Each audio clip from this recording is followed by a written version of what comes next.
Welcome to my channel दिलचस्प कहानियां। More updates के लिए हमारे चैनल को सब्सक्राइब करें और नोटिफिकेशन आइकन प्रेस कर दें। तो चलिए कहानी शुरू करते हैं। वो कातिल था और उसने समीना को यरगमाल बना दिया था। वो इशारे के बारे में कुछ नहीं जानती थी, सिर्फ 3 घंटे के सफर का साथ रहा था। उस सफर के दौरान वो एक दूसरे के नाम से वाकिफ हुए थे। समीना ने अपने बारे में बताया था कि वो लेक्चरर है और शारिक ने बताया था कि वो ग्रेजुएट है, कहीं मुलाजमत नहीं करता और एक दोस्त से मिलने के लिए फैसलाबाद जा रहा है। मंदिर पर पहुंचकर उसके रास्ते जुदा हो गए थे। समीना बस से उतरकर अपने घर आ गई थी। शारिक उस वक्त बसों के अड्डे पर ही खड़ा रह गया था और अब समीना सोच रही थी कि शारिक ने पहले ही किसी तरह उसका घर देख लिया था या इस वक्त उसका यहाँ आना महज इत्तफाक हो या कुछ और। सूरत हाल संगीन थी। वो कातिल था और पुलिस उसकी तलाश में थी। मुश्किल ही खतरनाक साबित हो सकता था। ये सब कुछ सोचते हुए उसकी नजरें सामने खड़े हुए शारिक की टांग पर पड़ती। उसकी पैंट पिंडली से नीचे पांचे तक खून से तर हो रही थी और उसका जूता भी खून आलू था। ओह, तू जख्मी हो? समीना के ख्यालात की रूह एकदम बहक गई, ये जानते हुए भी कि वो एक खतरनाक कातिल है। उसके सीने में शारिक के लिए हमदर्दी के जज्बात उभर आए। हाँ, मेरी टांग में गोली लगी है, शारिक ने जवाब दिया। गोली पिंडली का गोश्त चीरती हुई निकल गई थी और अब तो शायद खून भी रिसना बंद हो गया है। बैठो, यहाँ बैठो। समीना एकदम कुर्सी से उठ गई। मैं तुम्हारा जख्म देखती हूँ। तुम? शारिक ने हैरत से उसकी तरफ देखा। हाँ, मैंने फर्स्ट एड का कोर्स किया हुआ है। मेरे पास फर्स्ट एड बॉक्स भी मौजूद है। अगर जख्म ज्यादा गहरा ना हुआ तो ड्रेसिंग कर सकती हूँ, समीना ने जवाब दिया। यहाँ बैठो, मैं यही फर्स्ट एड बॉक्स लेकर आती हूँ।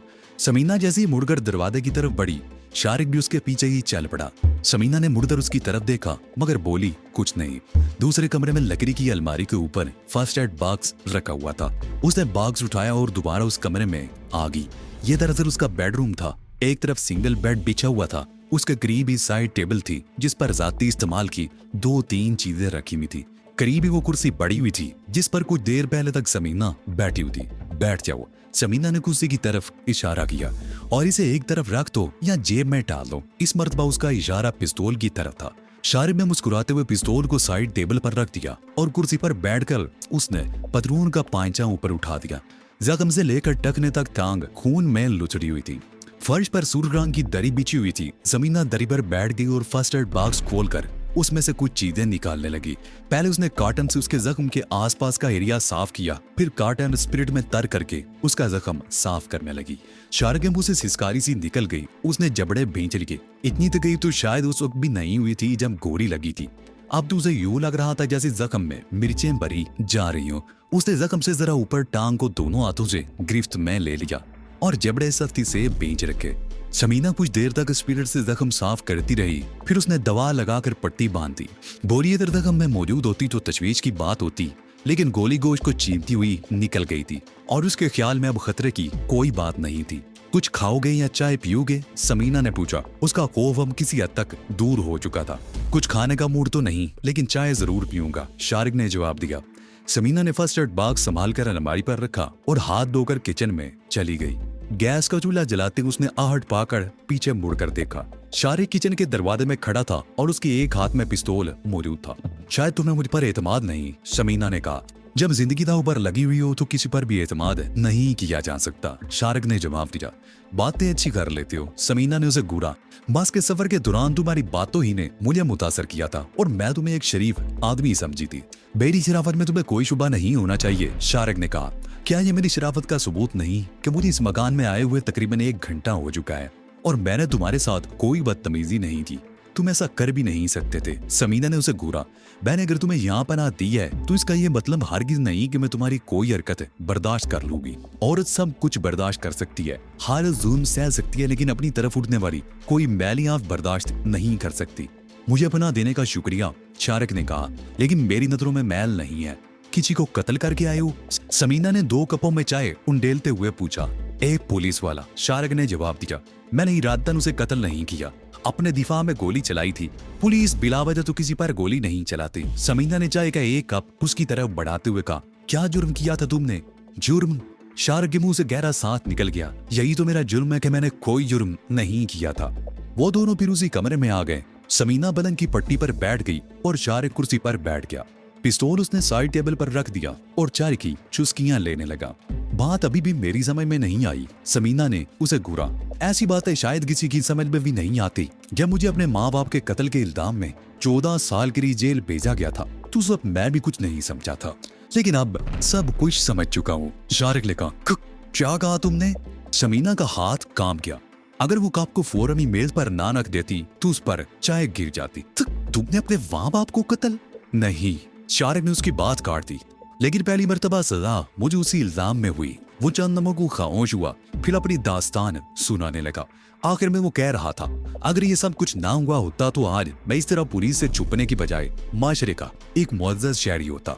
मैंने चौथी क्लास की उर्दू की किताब में एक मजमून पढ़ा था, पुलिस वाला।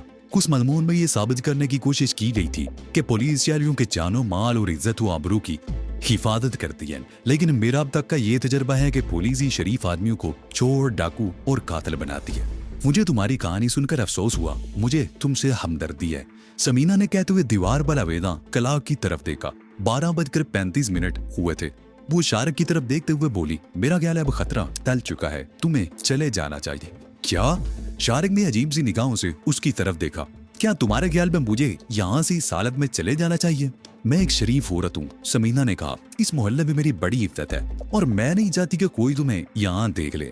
इस शहर में मेरा कोई ठिकाना नहीं, शारिक ने जवाब दिया। मैं जिस दोस्त से मिलने के लिए फैसलाबाद आया था वो भी उस वक्त मेरे साथ था।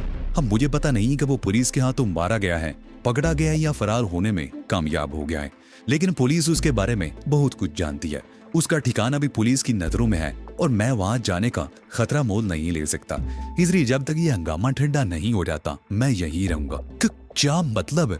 समीना उछल पड़ी। उसे अपने दिमाग में चींटियां सी रेंगती हुई महसूस हो रही थी और सोच रही थी, हो सकता है वो किरदार के लिहाज से शरीफ आदमी हो, उसकी दास्तान भी दुरुस्त हो कि वो मुजरिम नहीं, उसे मुजरिम बनाया गया, लेकिन कानून की निगाह में वो मुजरिम ही था और इस वक्त कत्ल के इल्जाम में पुलिस को मतलूब भी था।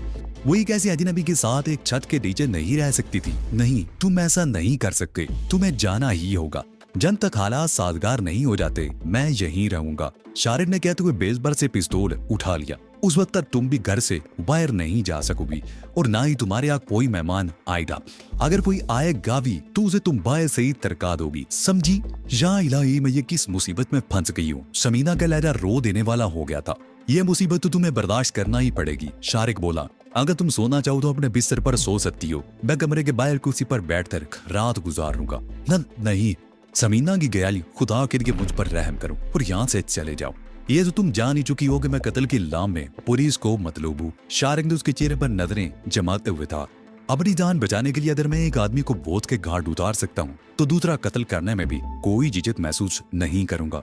समीना का चेहरा धुआं हो गया। उसे समझने में देर ना लगी कि अब वो उसके चुंगल में फंस चुकी है और इस मुसीबत से निकलने का कोई रास्ता उसके सामने नहीं था। वो उस लम्हे को कोसने लगी जब उसने शारिक की दर्द भरी आवाज सुनकर दरवाजा खोला था। उसे अपने आप पर गुस्सा भी आ रहा था। उसे एक मौका भी मिला था जब पुलिस आई थी और वो दरवाजा खोलने के लिए बाहर निकली थी, तो उसके लिए बेहतरीन मौका था। वो पुलिस को मकान उसकी मौजूदगी के बारे में बता देती तो इस वक्त उसे ऐसी संगीन सूरत का सामना ना करना पड़ता। शारिक ने कुर्सी उठाकर कमरे के बाहर दरवाजे के सामने डाल दी और इत्मीनान से बैठ गया और समीना की तरफ देखते हुए बोला, तुम चाहो तो आराम कर सकती हो, मैं तुम्हें कोई नुकसान नहीं पहुंचाऊंगा। ठीक है। समीना उठकर दरवाजे के करीब आई। उसने दरवाजा बंद करना चाहा, लेकिन शारिक ने पैर फंसा दिया। दरवाजा खुला रहेगा, उसने कहा और कुर्सी उठाकर दरवाजे के बीच में रख दी। समीना चंद में उसकी तरफ देखती रही, फिर पलंग पर बैठ गई। उसके चेहरे पर रो देने वाले तासरात थे। समीना पलंग की पट्टी पर सर झुकाए बैठी रही। दीवार की क्लाक ने 2 बजने का ऐलान किया तो समीना ने सर उठाकर शारिक की तरफ देखा। वो कुर्सी पर चाकू चौबंद बैठा था। उसके चेहरे को देखकर अंदाजा लगाया जा सकता था जैसे नींद का उसकी आंखों में नामो निशान न हो। नींद तो समीना की आंखों से भी कोसों दूर थी। ऐसी सूरत में उसे जल्द नींद कैसी आ सकती थी? उसके घर में एक कातिल मौजूद था, उसके हाथ में पिस्तौल था। वो जवान आदमी था। अब तक उसने अदरचे वाकई कोई बदतमीजी नहीं की थी, लेकिन मर्द की नीयत का क्या भरोसा। उसके दिमाग में आंधियां सी चल रही थी। सोना तो दरकिनार, वो तो उसकी मौजूदगी में बिस्तर पर लेट भी नहीं सकती थी। शारिक के आने से पहले समीना उस कमरे में बैठी सुबह क्लास में दिए जाने वाले लेक्चर की तैयारी कर रही थी। उसका तरीकाकार यही था। सुबह कॉलेज में जिन मौजूआत पर लेक्चर देना होते, रात को वो उनकी स्टडी जरूर करती थी। लेकिन आज उसका सारा प्रोग्राम दरम बरम हो गया था। उसे शुबा ही नहीं बल्कि यकीन था कि यह खूनी सुबह उसे कॉलेज भी नहीं जाने देगा। वक्त की रफ्तार जैसे थम कर रह गई थी। लम्हे सदियां बनकर बीत रहे थे। वो बार बार दीवार की कला की तरफ देखती। हर मर्तबा उसे यूं लगता है जैसे घड़ी की सुइयां आगे बढ़ना ही भूल गई हूं। हालांकि ऐसा नहीं था। वक्त अपनी रफ्तार से गुजर रहा था। हर तरफ सन्नाटा और हूगा आलम तारी था। दीवार की कला की टिक टिक के अलावा किसी किस्म की कोई आवाज सुनाई नहीं दे रही थी, और ये आवाज भी खामोश फिजा में बड़ा पुरस्कार तासर पैदा कर रही थी। समीना ने घड़ी की तरफ देखा। 4 बजने में चंद मिनट बाकी थे। उसने गर्दन घुमाकर दरवाजे की तरफ देखा। वो कुर्सी की पूंछ से टेक लगाए हुए था। उसकी आंखें बंद थी। उसे सोते देखकर अचानक ही समीना के दिल में एक ख्याल उभरा और उसने फौरन उस पर अमल करने का फैसला कर लिया। वो बड़ी आहिस्दगी से अपनी जगह से उठी और नंगे पैर दबे कदमों से चलती हुई दरवाजे की तरफ बढ़ने लगी। दरवाजे के करीब पहुंचकर वो रुक गई। शारे कुर्सी पर इस तरह टांगे फैलाए बैठा था कि रास्ता रुका हुआ था। समीना में हिस्सो हरकत अपनी जगह पर खड़ी रही। उसने अपना सांस तक रोक रखा था और नजरें शारक के चेहरे पर मरकूज थी। उसके दिल की धड़कन खतरनाक हद तक तेज हो गई थी। उसने बड़ी एहतियात से एक पैर शारक की फैली हुई टांगों के ऊपर से दूसरी तरफ रखा, फिर दूसरा पैर उठाया। उसकी नजरें अब भी शारक के चेहरे पर मरकूज थी। वो बिल्ली की तरह नहाए दबे कदमों दूसरे कमरे की तरफ बाहर निकलने वाले दरवाजे की तरफ चढ़ने लगी। दरवाजे के करीब पहुंचकर उसने एक बार फिर पीछे मुड़कर देखा। शारक की आंखें अब भी बंद थी और उसकी पोजीशन में कोई फर्क नहीं आया था। उसने मुड़कर दरवाजे की चुटकी पर हाथ रख दिया और उसे बड़ी आहिस्दगी से नीचे खींचने लगी। चुटकी आवाज पैदा किए बगैर खुल गई। समीना ने एक बार तबा फिर पीछे मुड़कर देखा। उसका दिल बड़ी शिद्दत से धड़क रहा था। उसने मुड़कर दरवाजे के हैंडल पर हाथ रख दिया। उस हैंडल में ऑटोमेटिक लॉक भी था, जिसे खोलने या बंद करने के लिए अंदर से किसी चाबी की जरूरत नहीं थी। सिर्फ छोटी सी नाब को ऊपर उठाकर हैंडल घुमा देना था, जिससे दरवाजा खुल जाता। उसने नाब पर अंगूठा रखा और उसे बड़ी आहिस्दगी से ऊपर उठाने लगी। नाब खुल गई। उसने हैंडल पर हाथ रख दिया और उसे घुमाना चाहती ही थी कि उसे अपने कंधे पर किसी किस्म का हल्का सा बोझ महसूस हुआ। वो उछलकर तेजी से पीछे मुड़ी। शारक उसके सामने खड़ा था। समीना के पूरे जिस्म में सिनसिनी थी। एक लहर दौड़ दी। खौफ की शिद्दत से आंखें इस तरह फैल गईं जैसे उसने मौत को अपने सामने देख लिया हो। उसका मुंह फुल गया, लेकिन चीख निकलने से पहले ही शारक ने हाथ रखकर उसका मुंह दबा दिया। मैं तुम्हारे मुंह से हाथ हटा रहा हूं। कोई आवाज निकली तो खोपड़ी उड़ा दूंगा। शारक के हल्क से साम की सी फुनकार निकली। उसके साथ ही उसने दूसरे हाथ में पकड़ा हुआ पिस्तौल उसके चेहरे के सामने लहरा दिया। शारक ने उसके मुंह से हाथ हटा दिया। समीना जब उसे इस तरह सांस खारिज हुई जैसे गुब्बारे से हवा निकली हो। सिंजनी ने उसके पूरे बदन को अपनी लपेट में ले रखा था।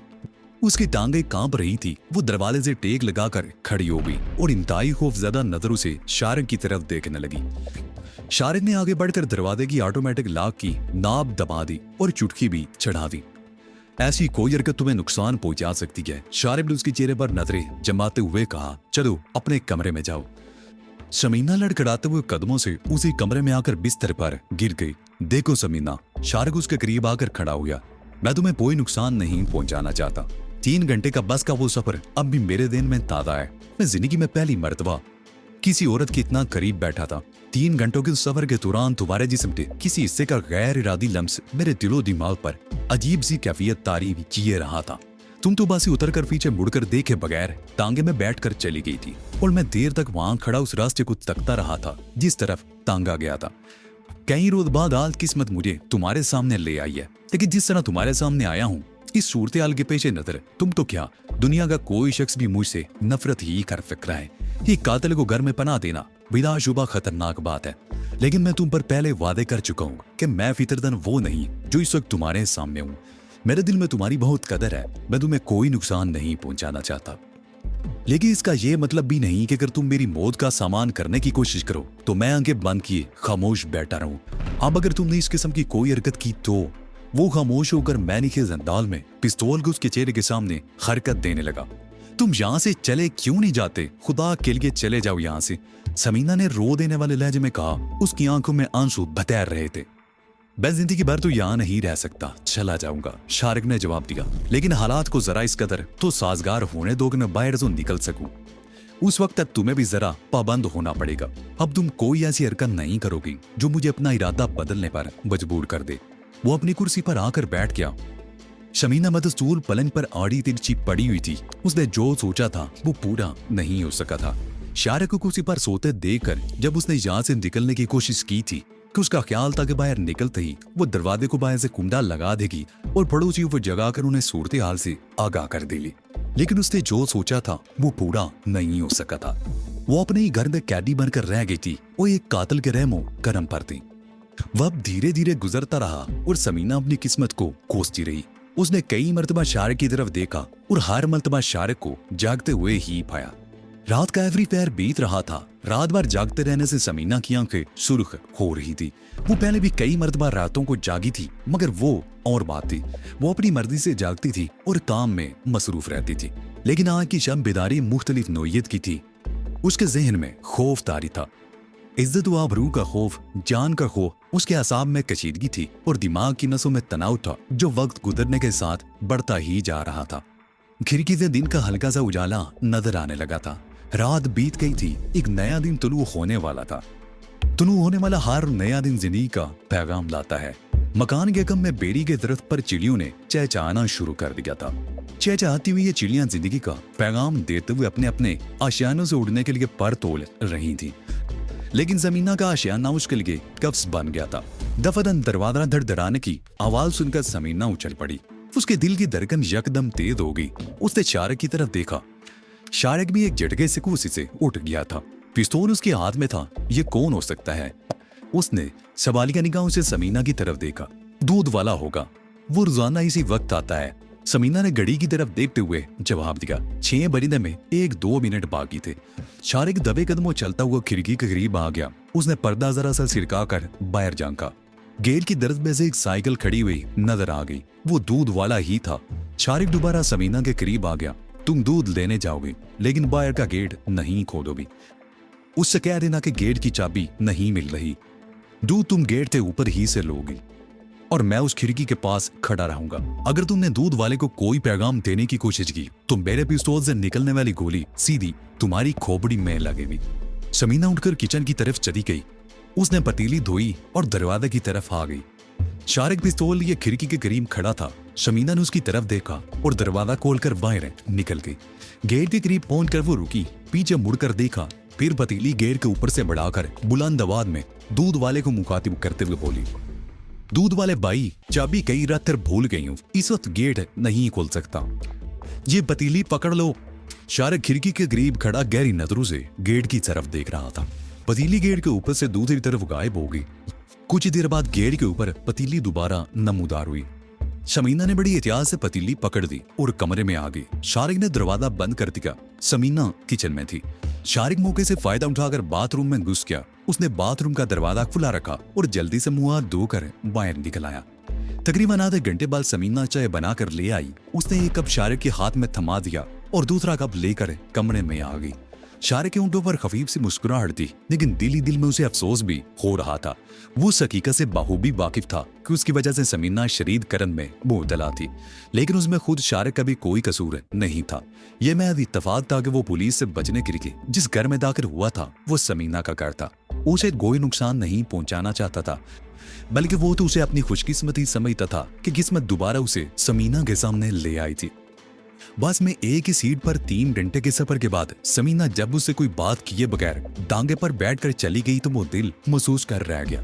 उसने औरत को हमेशा माँ बहन के रूप में देखा था। 12 साल की उम्र तक वो माँ की ममता से बहरामंद होता रहा था। जेल से आने के बाद उसने मरीम और रविया को देखा था। मरीम ने उसे माँ की ममता दी थी और रविया ने बहन का प्यार। लेकिन समीना से मुलाकात के बाद उसे एहसास हुआ था कि मर्द और औरत के दरमियान कोई और रिश्ता भी होता है। वो इतने दिनों तक समीना के लिए सीने में एक कसक सी महसूस करता रहा था, और अब किस्मत उसे समीना के सामने लाई भी थी तो इस रूप में कि समीना उससे नफरत करने में हक बजानिब थी। लेकिन वो नहीं चाहता था कि समीना के दिल में उसके लिए ये नफरत बरकरार रहे।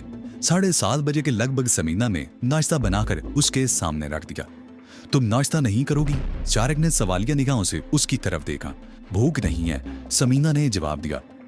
तुम जो कुछ भी कर रहे हो अच्छा नहीं कर रहे। मान दिया कि तुम बहुत शरीफ आदमी हो, लेकिन शायद तुम्हें इस बात का एहसास नहीं कि औरत की तरफ एक मर्तबा उंगली उठ जाए तो वो किसी को मुंह दिखाने के काबिल नहीं रहती। लेकिन मैंने तो कुछ नहीं किया तुम्हारे साथ, शारिब ने जवाब दिया। इससे ज्यादा और कर भी क्या सकते हो, समीना बोली। तुम एक कत्ल करके भागे हो, पुलिस तुम्हारी तलाश में है और तुम मेरे घर में मौजूद हो। और फिर किसी को ये पता चल जाए कि मैंने एक कातिल को अपने घर में बना दे रखी है, तो क्या मैं किसी को मुंह दिखाने के काबिल रहूं भी?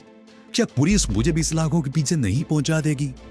बना देने और जरगमाल बनाने में बड़ा फर्क होता है मिस समीना।